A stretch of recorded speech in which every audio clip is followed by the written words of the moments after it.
আজকে দুপুরে হাজব্যান্ড বাজার থেকে 1.5 কেজি মতো খাসির মাংস নিয়ে এসেছিল। মাংসটা দেখেছেন তো কত সুন্দর ফ্রেশ। কিছুই নয়, প্রথমে মাংসটা ঢেলে ভালো করে 2-3 বার মতো ধুয়ে নিয়েছি। এরপর ওর মধ্যে 1 চামচ হলুদ গুঁড়ো, 1 চামচ লাল লঙ্কা গুঁড়ো আর 1 চামচ লবণ দিয়ে ভালো করে মাখিয়ে নেব।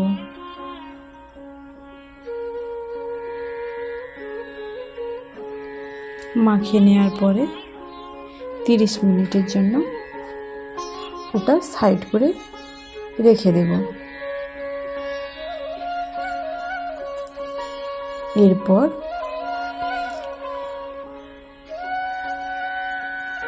গ্যাসের মধ্যে কড়াই বসিয়ে কড়াইটা ঠিক যখনই গরম হয়ে যাবে সেই সময় বেশ কিছুটা পরিমাণে তেল দিয়ে দেব।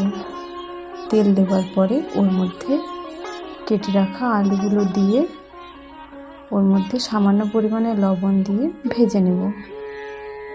ভালো করে এপাশ ওপাশ উল্টে দেব। ঠিক যখনই আলুগুলো হালকা হালকাভাবে ভাজা হয়ে যাবে ঠিক সেই সময় এক এক করে ভেজে রাখা আলুগুলো তুলে নেব।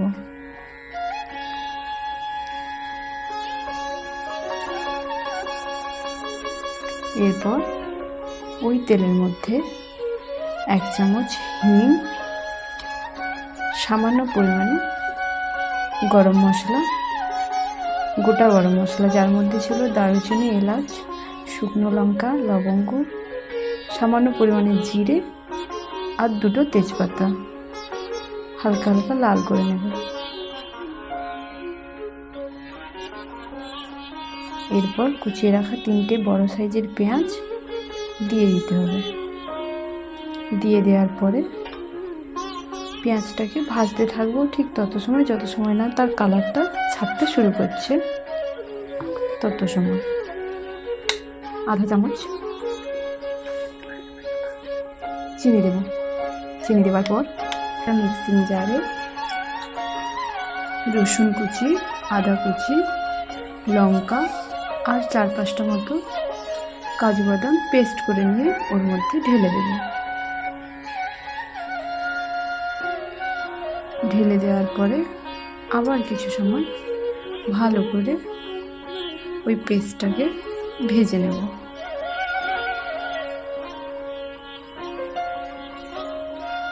ঠিক যখনই আদা রসুনের গন্ধটা ছেড়ে যাবে তখনই ওর মধ্যে কুচিয়ে রাখা 2টো টমেটো দিয়ে দেব। টমেটো দেওয়ার পরে পরিমাণ মতো লবণ, হলুদ গুঁড়ো, রেড চিলি পাউডার অ্যাড করব।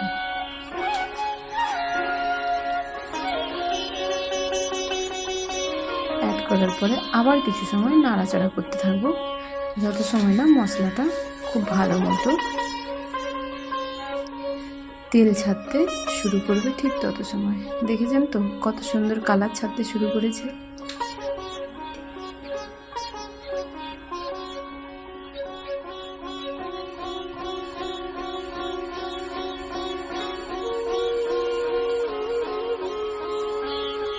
বাস মশলাটা হয়ে গেছে। এইবার মাটনগুলো ওর মধ্যে ঢেলে দেব। মাটনগুলো ঢেলে দিয়ে ভালো করে মশলার সঙ্গে মিলাতে থাকবো।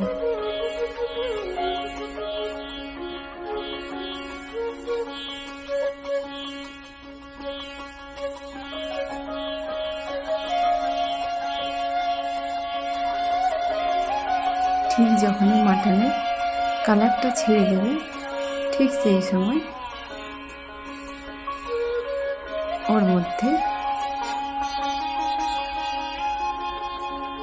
জিরা গুঁড়ো দিয়ে ওর মধ্যে ওই ভেজে রাখা আলুগুলোও দিয়ে দিতে হবে।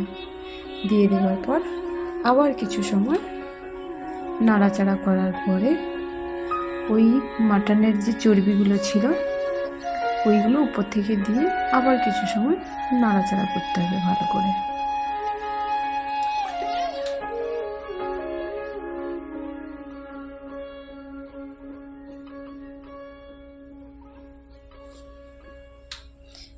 এরপর আমি একটা পাত্রের মধ্যে জল গরম করে রেখেছিলাম, ওই জলটা ওর মধ্যে ঢেলে দেব।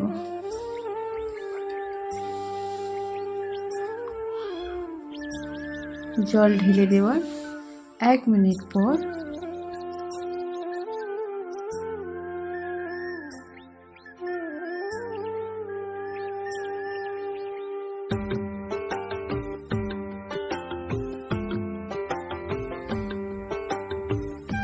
আমি ওই মাটনটাকে এবার প্রেসার কুকারে সিদ্ধ হওয়ার জন্য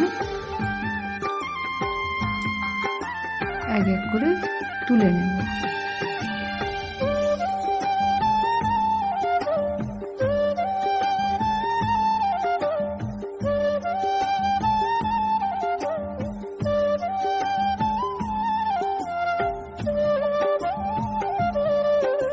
মাটনটা আমার সবগুলো ঢালা হয়ে গেছে। সবগুলো মাটনকে এবার প্রেসার কুকারে ঢেলে ঢাকনা দিয়ে 4টে সিটি দেওয়ার জন্য এবার বসিয়ে দেব উনুনের মধ্যে।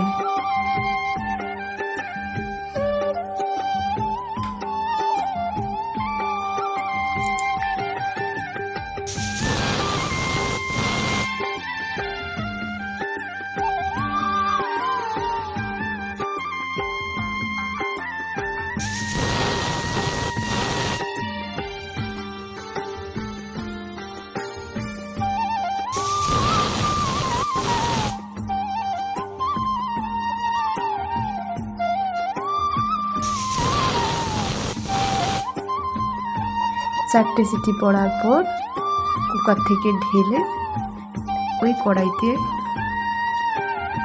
আবার উনুনের মধ্যে চাপিয়ে দেব। চাপিয়ে দেওয়ার পর কিছু সময় ভালো করে নাড়াচাড়া করব। করার পর ওর মধ্যে গরম মশলা দেব। গরম মশলা দিয়ে নামিয়ে নেব।